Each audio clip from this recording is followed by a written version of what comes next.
Hey man, did you ever catch? First off, man, what does Vultures mean to Ye and to Ty Dolla $ign? Shit, Vultures is us as a group. It's the #1 album in the world. Say that again. Number one album in the world. #1 single. We've been talking about doing an album for a long time. And last year I went by his birthday party, and we talked about just getting in the studio. And I went out to Japan. I had a show out there. He was out there at the same time. I came at him like, yo, I want you to executive produce my album. We ended up doing the song that we got called Burn. And it was like, fuck it, let's just do a whole thing, you know? So when you guys come together and you say, I want you to executive produce the album, or y'all really think we could put something together, at the moment, Ye, how realistic is that to you with how busy the world is? How did that come across to you when you say, you know what, let's stop the world and let's work on this? You know, Ty made it where I was able to make music because he just didn't bring none of the music industry bullshit to the table. It's just a lot of, sometimes I feel like people get into music because they don't want to have to actually work. Like even we did Donda, I had people show up at 8 a.m. because I thought like when people are in the league, they gotta show up. They gotta work no matter how famous they are, no matter how much money they get. But music is something where, you know, we'll be working at 3 a.m. or sleeping in, and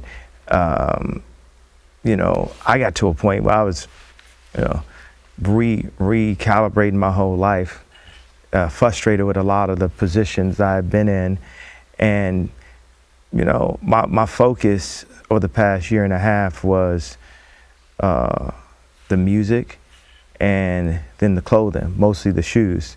So I put everything I had left into both of those, in both of those channels, and they end up supporting each other at the same time. But Ty, you know, even like how like Mike Dean didn't work on this project. Mike Dean was the kind of person that you could hand him something and he'll hand you a finished product back that you could decide, I like this, I like that. That's like how Ty, you can give him something, even like just a murmur of something. He could bring it back with the words. He can fix all the notes on it. He could bring the you know, the drums, the music. But more than anything on this project, you know, he brought himself as someone who stood beside me when a million people told him to not stand beside me. And he also brought hit records. Like, you know, we had this joke like, oh man, this is Jay's first #1 hit in 17 years. And this is Ty's first #1 hit in 2 years. Right, yeah. And I don't know, Ty, I don't think people understand how talented you are and how you can get in there and pretty much do everything in the studio with your eyes closed, and you know what I'm saying, and bring in an orchestra, and we think that it's just one sound, but you're really orchestrating this musical ensemble and working hard, and people don't get a chance to really see that. We hear it, but we don't know what goes into it.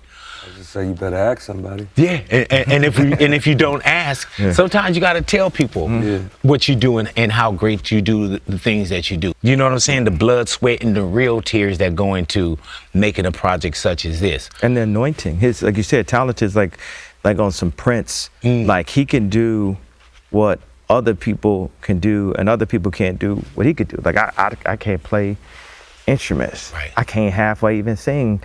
You know what You do. You know what I'm saying? That's called confidence. That's it's called delusion. Hey man, but You be singing though. yeah, and the thing about it, man, is not only do you sing, Ye, you'll get a whole crowd to sing with you. And the one thing that we do know is that when we hear you, we know it's you. You know, and so when we look at music, bro, this is, when we say music is a soundtrack to our lives. My daughter is 15 years of age, right? This Vultures 1, and I told her, I said 2 is ridiculous, because I've heard 2. This is a soundtrack to her life, and there's decades between our births. but there's something in that music that brings us together. Did you guys feel like, not that y'all feeling in a void, but we needed this Vultures, or we needed this collaboration, and not egotistically? Well, you said to not speak egotistically, so I'm not going to talk. Right? Well, speak egotistically. We definitely needed it. Mm-hmm. And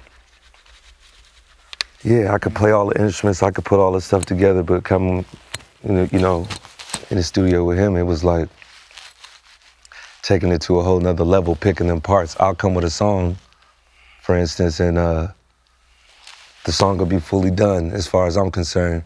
He come back, man, change that shit like 20 times. Yeah, no, not and yet. like it go from like a dance music song to Back to Me. Like if you would have heard the first Back to Me, it was like completely different. He took my song, put it in the ASR 10, which is a keyboard with a sampler, slowed it down, rocked the sample like that. Then that was in Japan. Then we get to Italy, we play it again, we got some words to it. Then we going through some drums, he pick a whole different thing. I'm like thinking it's not it. All of a sudden it's crazy. So Yeah, it does get worse before it gets better. It's like when girls have like plastic surgery like that, when they get like the BBL, they gotta like drive in the car and like they kind of like sit on pads, hurting each other. No, they can't even sit on pad and stuff. They definitely can't get on Spirit. They gotta. Yes, sir. So it get that like that moment right there. But then waking up, is she gorgeous? I'm like, I be like tell Ty like a song like the BBL's almost ready. Right. It's almost ready for the summer. Does he say that to you? Like, do y'all also not only compliment each other, can you tell each other what's not working? And can you put Ye back in the booth? Oh, And sure. can Ye put you back in? I tried to remove the cursing a bunch of times, and he was like, I was like, oh, what do you think? At the last one, I'm like, what do you think we make this thing all clean? He's like, No. Are you in that space where you're comfortable enough to say, this is where I am right now? I'm still a man of God. Jesus still is king, but this is Vultures right now. This is where I am. it is, but I have my issues with Jesus. There's a lot of stuff I went through that I prayed and I didn't see Jesus show up. So I had to put my experience in this world, my experience with my children, my experience with other people, my experience with my account, my experience with my brand, and my experience with the level of music that I was dealing with in my own hands. Like a lot of times I just feel like in our society in America, people, Christians, we're depend on Jesus so much that we won't put the word in ourselves. And the main thing that really that I don't rock with is like, it's just always like, I'm gonna pray for you. And it's just like, you can actually physically do something yourself too, more than just pray. And we're so in this mentality that's all that needs to happen, but we ain't praying our way out of prison. We ain't praying our way out of the abortion clinics. We ain't praying our way to get our land back that was always ours after gentrification, after the Harlem Renaissance and Black Wall Street was burned to the ground. Them prayers ain't working. We have to apply actual physical building partnerships. And it don't start unless we could really be real with each other and say, this is what I did, this is what I did. Like, I mean, look at this. I know I'm not gonna third rail y'all interview, but look at the power of what happened when me and Kyrie was on the same page. See, that's what's scary.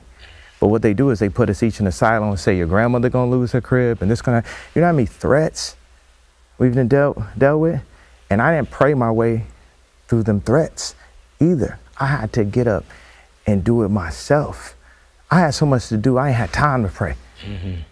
So that's where my issue is. And look at where I'm at today. Show up. Show up, you know what I'm saying? I understand that that's a controversial, No, we gotta speak. but I on it dropped too, the though. con.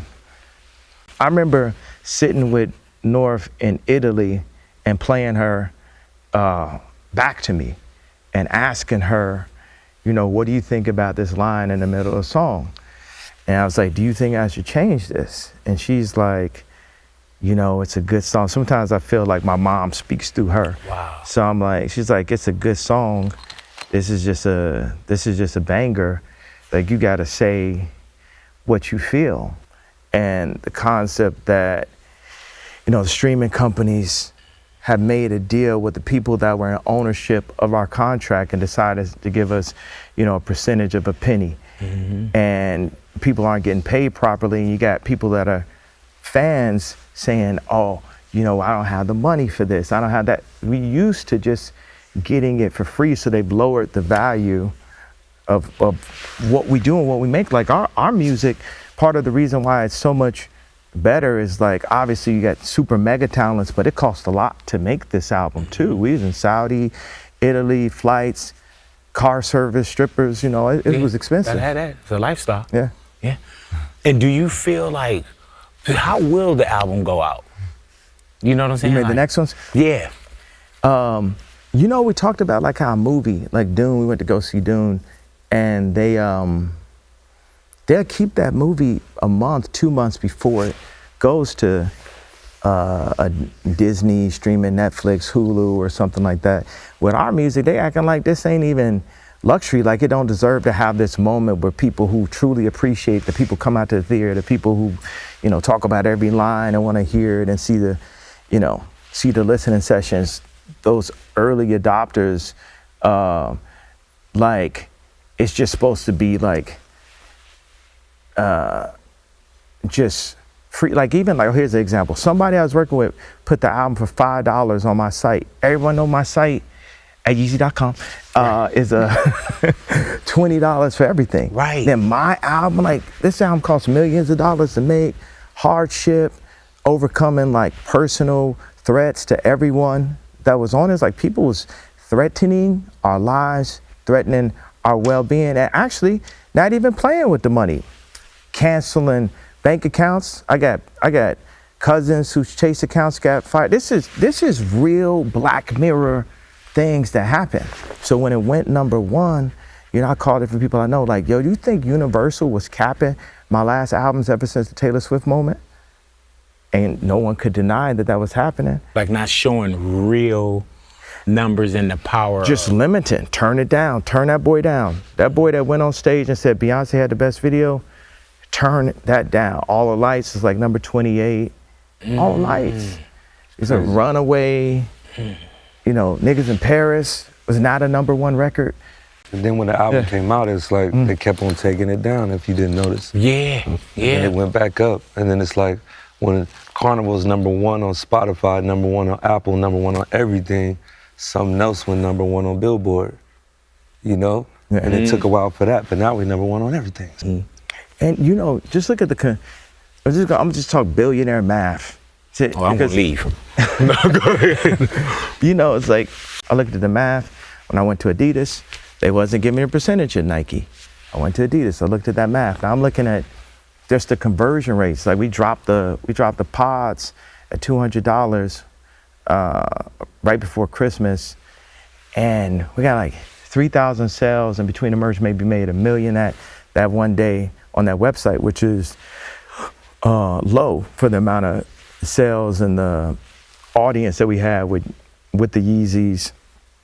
So then I always had this vision of doing everything $20. It's like my grandfather jumped through my body, because he used to take me to the flea market when I was young, when I was lower than the table, and he had his house and he had his store across the lawn on the same property, and he had his Cadillac in the driveway, and he would go and teach me how to hustle and say, you know, and then go to stores in Chicago. You go to stores selling everything, some baby dolls, some toys, some fireworks, some other, like, just whatever someone might need, like a Home Depot or QVC kind of thing. But it's his job as a merchant to do that. So it's like that merchant is inside of me. That's why I always think of all kind of products, from like house to shoes to the music, or like even when I was dealing with Balenciaga and Gap, there's times with the deal where it's just like grandfather just hopping through the phone, like speaking on my behalf, like, what will my grandfather do in this situation? I got the head designer of Balenciaga doing Gap. So in this situation, where, I mean,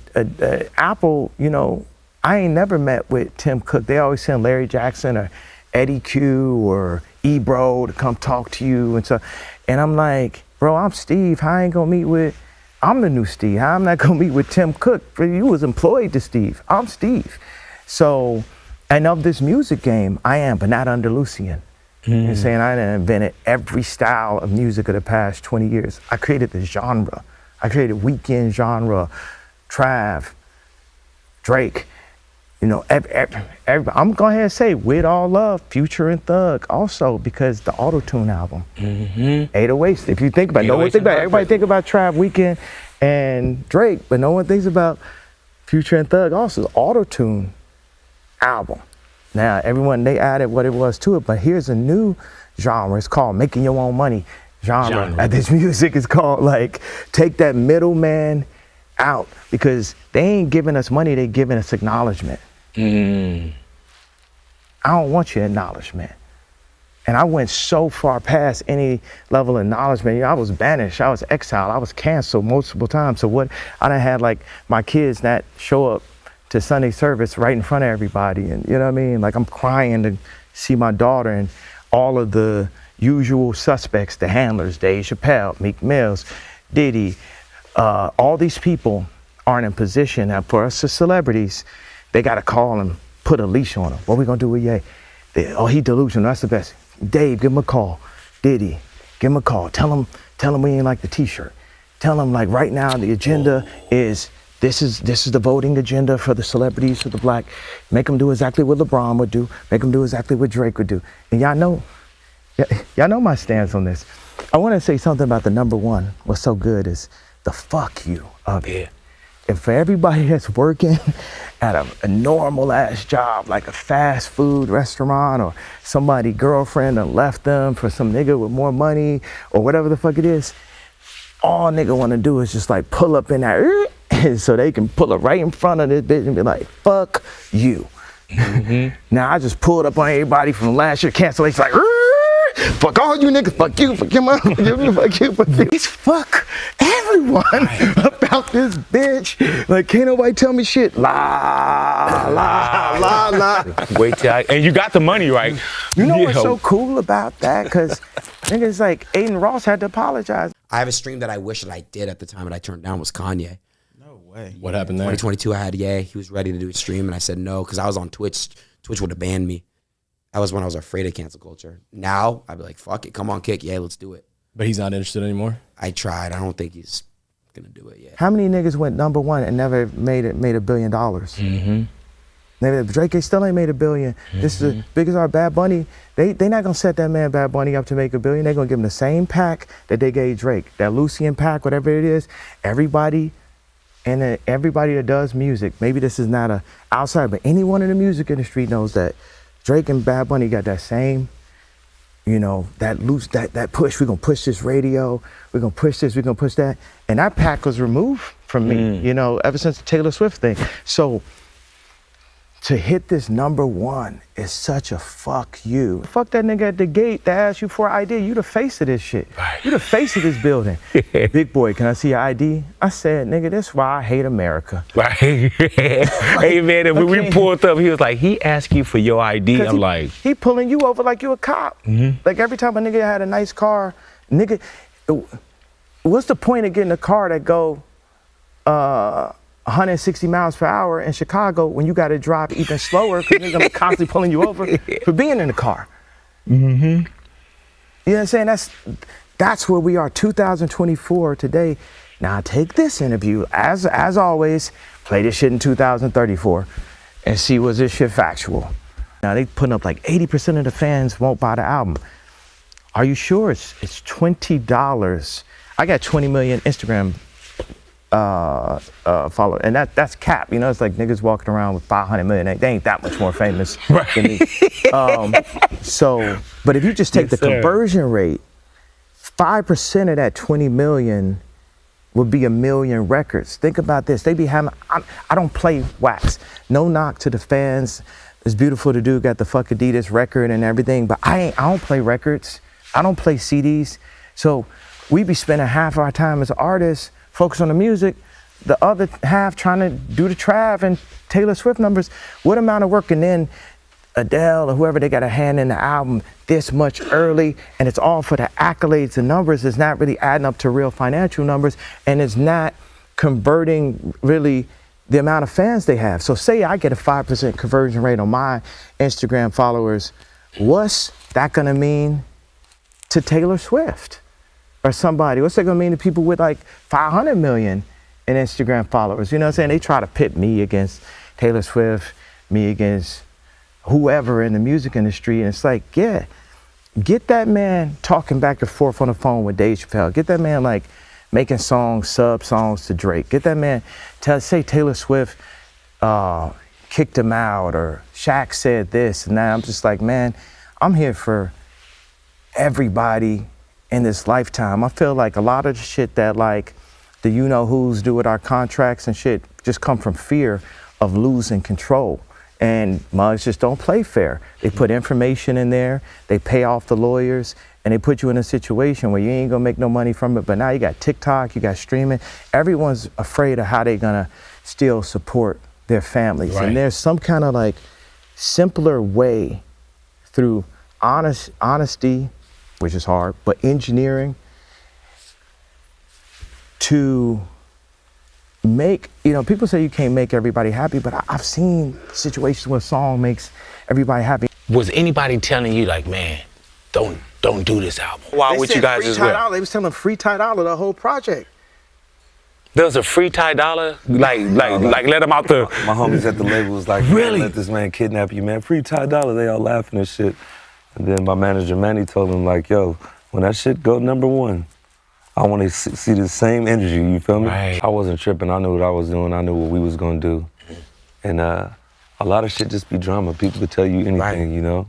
People can have their own opinion off of what they think it is, but this is what it is. We #1. Stop playing with us. And you know it's a trip, man. And even real talk on my end, you know what I'm saying? Even just sitting down, people are like, "You sure you want to do that?" Like I could sit down with you all day. We've sat down. But when they knew I was doing this, you do get people that'll say, "Man, you sure you want to do that?" I'm like, man, I've known this dude for what, 2 decades, easy. Yeah. You know what I'm saying? And why wouldn't I do it? Why wouldn't I can tell you why, because niggas is like, we're gonna take your money, we're gonna block you, we're gonna do this, we're gonna take your life. Like a lot of, like, my life has been through, I wake up every day just surprised to be alive. Like, because of how many threats I got, from political to, Twitter commentary to all that, just like going through, just to be like, boom, I'm exposed, because the first step to cleaning up something is like, people be like, man, there's some smell, it just smell like that. It's like, have you checked under that couch? But nobody want to lift up that couch. And if you go to lift up the couch, the whole industry is like, stay away from that couch. Yeah. Do not, if you lift up that couch, that's going to be, we're going to call you anti-Semitic. If you lift up that couch, we're going to call you anti-Semitic. If you say that the lawyer is talking to the manager, is talking to the label, and all you are is a cow, like the meat packagers should come in and out. All you are is a supermodel showing up at the club and then bringing the celebrities around, like, this the new models around. And when they get older, they bring in a new batch. That's who the artists are. There's a joke. That's why I'd be like surprised I'm still alive. There's an industry joke. There's 2 jokes. One joke that a friend of mine, I'm not gonna put on blast just because it's just about the joke more than it's about the name. He says, he is a manager. He said, "You know what I hate about artists? They take 80% of my money." Wow. And the other joke they had is, what would we do if artists figured out their own distribution? And the punchline is, we'd have to kill them. So I'd be surprised that I'm still alive every day. How did you not so-called disappear?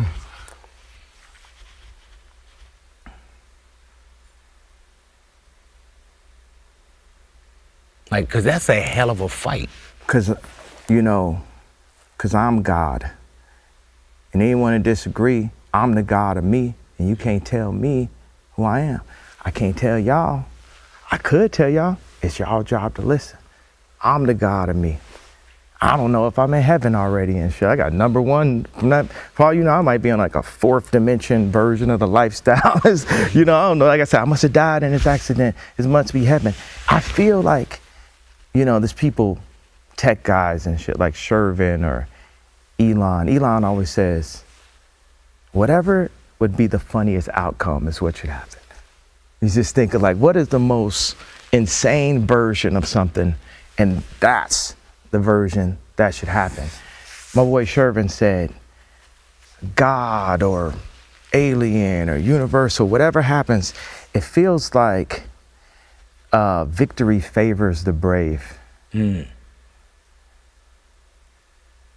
Like the people that lean into it, that give, because it's all like ears. It just threats at the end of the day. It's like, why should you fear? You know, it's another thing I don't like in Christianity, the fear of God. If God is love, why should you fear him? Because you place one fear, you get another fear, you get another fear. What do you have at that point? You're easily controllable.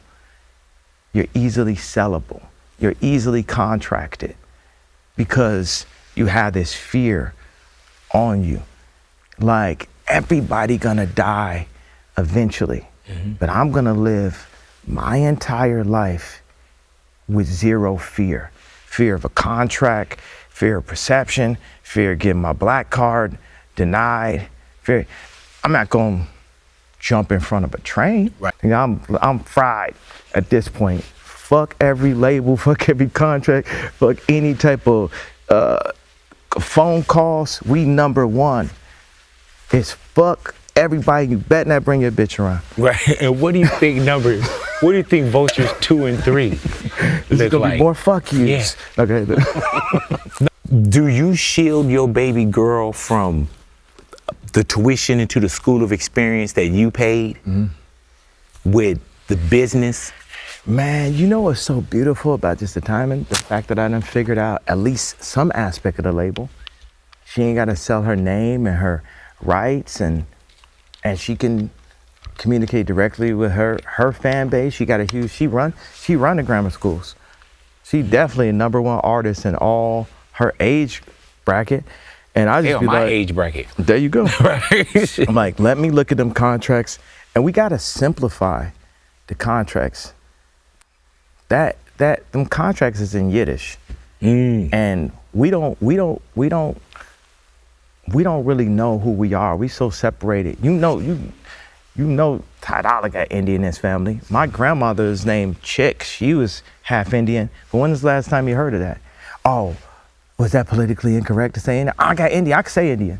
I'm a black person. I could say nigga. You know, so. All of that, when you remove all that information, you remove the fathers, every father, the grandfather, your father, and the father of the current child, the baby daddy. You remove all them fathers, and then they remove God, they remove Jesus too, and they'll give us Kwanzaa and Martin Luther King. No contract study, nothing financial. None of that. Even one of my favorite ones that Deion Sanders like pointed out, it's like all the people that's recruited to the athlete, you know this story, right? If they got a father, they don't even look at them. They gonna hands off. It has to be only the mother. The story, the hardship. Only mother, because that recruit is more, and the thing in general, women are protectors. So a man will go out to war and give his life for a vision. Sit there like rapping like whoop that trick, you know what I'm saying, for a vision of something. All of the men have been strategically removed, and there's immediate, like Instagram, immediate gratification, immediate acknowledgement. And with that immediacy, you can't rebuild the communities and create the position.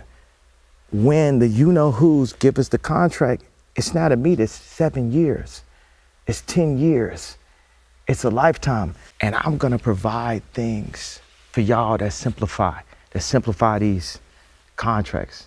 Right now, I have no say-so over Yeezy. That's why this number one is a fuck. Everybody.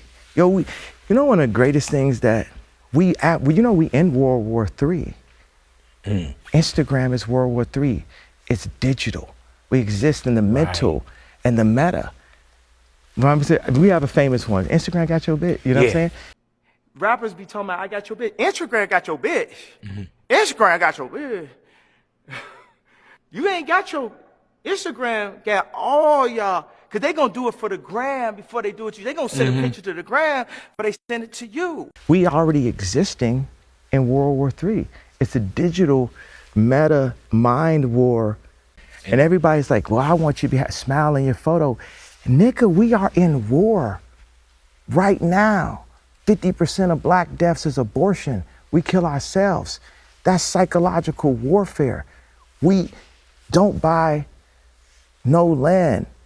We doped out, we fried out. Everything that we promote is about the destruction of what we're doing. We are at war. Don't think World War III is that. You know who told me? The fucking trainer told me that. Harley. Harley Pasternak followed me to the fucking hotel. The nigga killed Aaron Carter, and now they acting like they won't clear the Backstreet Boys sample. You get what I'm saying? Harley Pasternak, Pusha, your trainer. Harley Pasternak, Jay-Z. Why he told me that? Because he thought I was a monkey.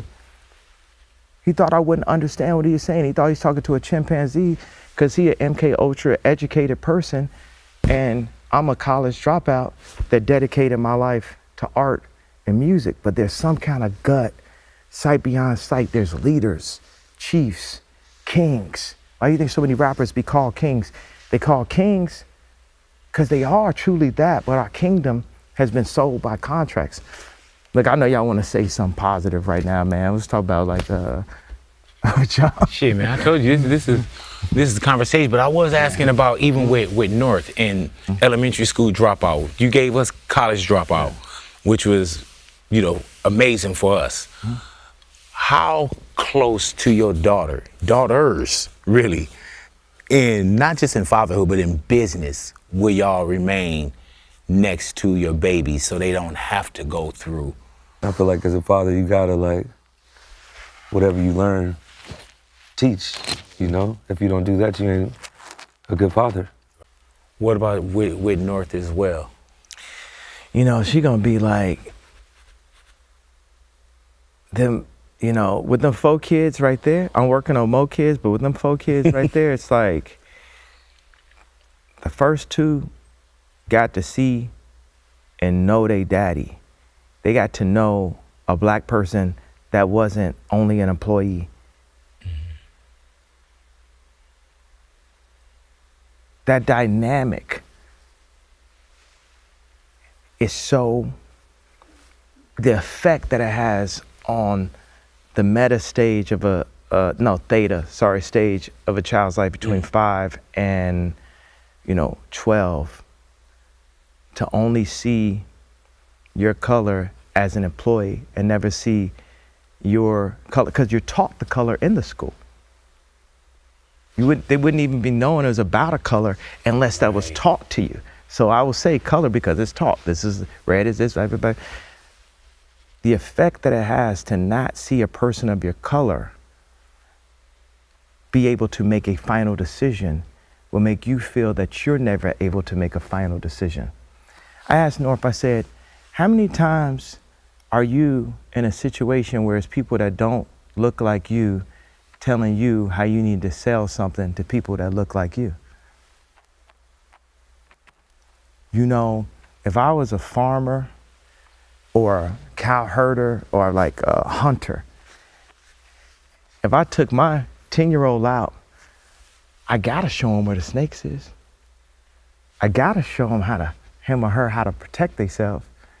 And this is the things where I can stand up proudly and say, you know what? I lost $8 billion. Adidas is raping me right in front of everybody's face, and ain't nobody doing nothing about it as usual. And we still gonna get that money back and still be in a better position than Adidas someday. As people who work, I got Jewish friends they'll say, like, I got this friend, Udi, he works in the shoe industry, and he's like, man, I don't never want my kids, you know, people always say, I don't never want my kids to have to do what I had to do. Yeah. What I had to do. But some of that they gotta do. It's interesting. I think about my relationships, like, I do not have the best relationships in the music industry. I do not harness them. I do not foster them. I don't give a fuck about them. And then it's like that, and then my daughter gonna pull up to all these backstage areas, and I'll be back again. Oh my God, I'm back again. And it's gonna be like, and I gotta be there for like not get to be there Right. for my daughter. Yeah. You know what I mean? Cause she gonna wanna, like, we got a TV performance and some shit like that, you know, that I just thought about that. I was like, man, did I tell you about that TV performance? You know, niggas say some shit halfway through. Ty, like, oh, okay, we got that. That's like a nigga that owe you money and they show you their new jacket. Like, man, I just got this from my cousin. Yeah. With Vultures, and we see, you know, we see Rolling Loud, we see shows that's coming. We see and we had a chance to briefly talk about this too, Ye. But these are also like experiences. You say, man, we don't even really touch a mic right now, and I enjoyed it. And I never seen anything like that before.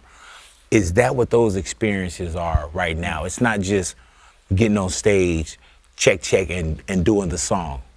What does that Vultures experience look like to you? It's still better than other people's shows that have a mic. But what I noticed a while ago is like there could be a band on a festival and they go up there and kill it. And then there's a DJ that just goes out there solo, never grabs a mic, they pay him way more. And like, you know what I mean? So you can still do it without grabbing a mic. You know, it's a way. And we found a new way, and just from even the way that the lights are to the way that the smoke is coming out, all that is the show. You know, like you gonna see tonight. What I saw, was that 2 days ago when we were in San Fran? We were sitting there and we turned on the smoke and the lights. I was like, wow, the smoke is like an opener. Yeah. Just the way the lights itself is like an opener, something to bring people into just a different experience. I remember sitting in front of we had an opening at our Melrose store, and we were giving away these T-shirts that we had, I was happy about the fabric. It was like a real interesting cut. It was like a one-size-fits-all, unisex. And I'm sitting in a car in front of it, and I'm feeling like anxious, like, man, are people getting enough out of this? Are gonna walk away? And my boy DP came up to me and said, man, you know, people, they just came for the experience. They just came for the experience, for us to understand what is really needed. It's like, you mean, look at this style of architecture behind us. Like in the McMansions and stuff, we got all this crown molding, gold faucets, extra bedrooms, and then themed, it's a Fendi bedroom or something like all this stuff that, you know, we don't need. And I'm like the best tattoo artist with the worst tattoos or something. Like I done been through, okay, I would not suggest this for anyone. Right. Kind of things. Don't point at the wall. Yeah. To be able to make a suggestion. Even talking about the process with music. Also, like I remember doing like Encore for Jay-Z. And because I had some experience on stage, I could help him make a hologram in his mind to envision exactly what would happen when he plays it. Like right now, we need a Vultures chant because people sitting there waiting, and the crowd wants to hear their voice together like they hear on Carnival. So just have some Vultures, because right now they're just saying, fuck Adidas. Right.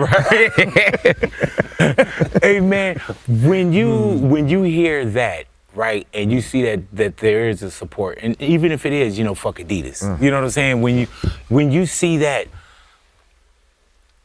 are y'all afraid of the power too? Always change the beginning of that "Are you afraid" part. Let's reword that, because the answer will always be no if the beginning of the question is "Are you afraid?" All right. Does that scare you? It will always be no if it has to do with scare or fear. Yeah. And just the power of that. Do you know how powerful? Like, power is also a gift and a curse.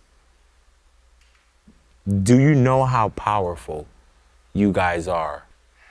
Yeah, we up there. Yeah, man, because he didn't take none of the, you know, shit talking and threads to his career,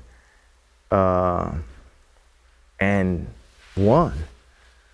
It's like a movie, you know? Did you ever think, Ty, maybe I shouldn't? Nah, I always saw, just watching him as a fan, going to the top, doing something to come down here, going to the top again, doing something to come down.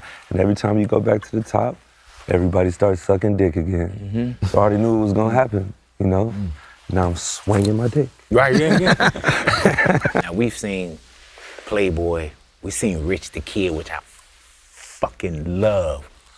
Rich the Kid in a position that he's in right now, and possibly, you know, from what I'm hearing, there's gonna be executive producing from you guys as well.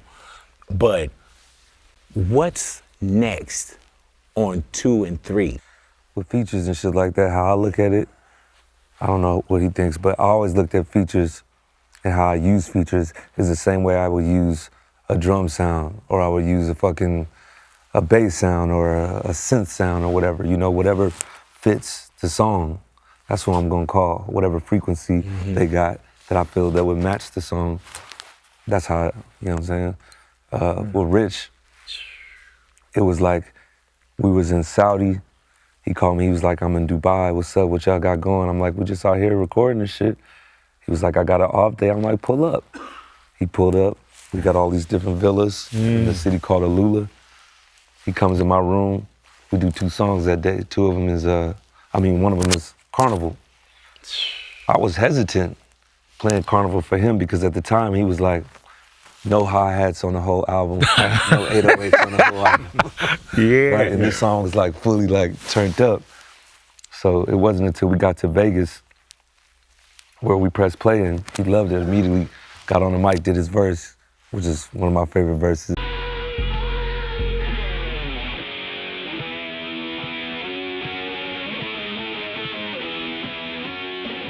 This that Game of Thrones. To Hunger Games, to the Squid Game. Turn my real name to my nickname. Let her say nigga when she take a nigga cock. Yeah, my bitch look AI. Yeah, my bitch look Photoshop. Told her keep that old look.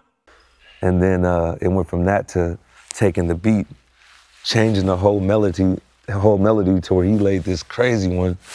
And then it went from there to getting the Hooligans.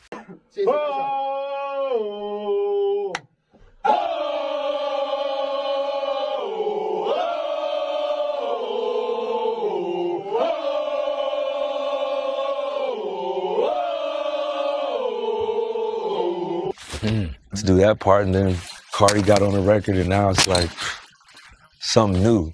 So I would say that's what the goal is for Vultures 2 and Vultures 3, always elevating, always taking, if you ask me the question what I think about music, I feel like I don't want to diss anybody, but at the same time, it's like y'all niggas got to get better. It's like people always copy the next shit. It's like so many, 10 songs of the same thing of each different We type of always beat. think we're looking for the next or the sloppy carbon copy. Yeah. And it's Every copy is a sloppy carbon copy, bro. Yeah, so to me it's about elevating, and I don't want to do nothing that I ever did before, you know? Man, and that's another one of them things, man, when we say the whole fuck you thing, the F you thing, it's like, just trust the process too sometimes, and then just watch. Just trust the process and then watch, you know? Have you been... Start the song with that. I know the trust, the process. I'll be talking about shit for No, shit, do that shit. Go ahead, though. You need me to come in and do that part? Yeah. Hey, man, like I told you, bro, I thought I was on Pablo. I was in that studio, I was like, oh, man, I'm on Pablo. And I remember one time, bro, I was in the studio with you, and you're like, yeah, and you was, my name came up, and I was like, oh, shit. I'm on Pablo. Man, I got Pablo. I was nowhere on Pablo. You know what I'm saying? But also, bro, I was talking with your engineers at the listening party that night. And somebody was like, yeah, man, I think I got a beat on probably on 2. But you never know if you actually made the project until the project is out. You know what I'm saying? That ain't shit, man. I didn't even make the cover of Vultures 1. You know what I'm saying? But it's a nice cover, though. You know what I'm saying? Imagine going to him and say, okay, so I know we did this group album for like a year. Right? Yeah, blood, sweat, and tears. You know, and he accepted to do this cover without, we didn't even have the concept of what the next cover was. We were like, I believe this is, I said, we were like, I believe this is the strongest image for that. And then we're sitting in Paris, and I'm sitting with my wife, and I'm sitting with my visual director, Oz, and we're sitting in the Ritz. And I think it's like Pharrell, he pulled up, a few people was hanging out, and we're just drawing, and there's a sketch, original sketch, we should put this sketch out, and came to this idea of like Ty holding TC, his brother that's locked up. And when that cover, that idea came, it impacted our approach to what we were gonna do musically. A visual, the big word now is like sentiment. The sentiment made even the first cover stronger. Right. And then the Vultures project stronger. And the music it helped guide the direction of music on where we're going on Vultures 2 and 3. And we still haven't decided to cover for 3. That's where we're in it. Like you talk about something making it or not making it at the last minute. I told my boy Dove Charney, who's our head of production that created American Apparel, now he has Los Angeles Apparel. And I remember being on the phone with him one time and saying, man, I know it's last minute. And he said, it's always the best minute. Yeah. It's always the best. Like what we did the last week, like the verse on Problematic. Like, cause there'll be time we got different writers we work with, a bunch of talented people. And I'd be like, yo, Ty, you gotta help finish this. You gotta finish this up because he gonna say hot shit. Like he said, you know, she just wanna fuck in the Bottega store, huh? I was like, man, we need to make a challenge for people to see if they can fuck in the Bottega store. We need to make a Bottega store challenge. But who even gonna think of some shit like that? She just wanna fuck in the Bottega store. It's like something as simple as that. Wait a second, man. I was just thinking, we might have to say some more rap lines because I'm not finna have that, you know that thing where they got Swiss Beats where he like talking, he say a rap line. What he say, but the rap line is real bad. Uh-oh. And Angela G, she like take a sip to keep from laughing when he said the line. he said like, what he said, I'm poison so I can poise on. Oh yeah. In life, we gotta face our poison in order to poise on. Because you know you was born from your mother and you a poised son. Oh yeah. You know that way? And then Angelique was like, Hey man, what's did you ever catch the one with Safari when he was rapping for Charlemagne? And just Charlemagne go, nah, that's not it, bro. Not it, man. he used to be staying fresh. He was there with like, you know what's so messed up is like, he didn't really know they was together. So he's down doing Dark Fantasy and he in the studio. I'm just thinking she with a bad bitch. I'm like, yo, Safari, you think Nicki will let me and Amber hit like what she said? This her man. Like, you gotta make these raps true. Yeah.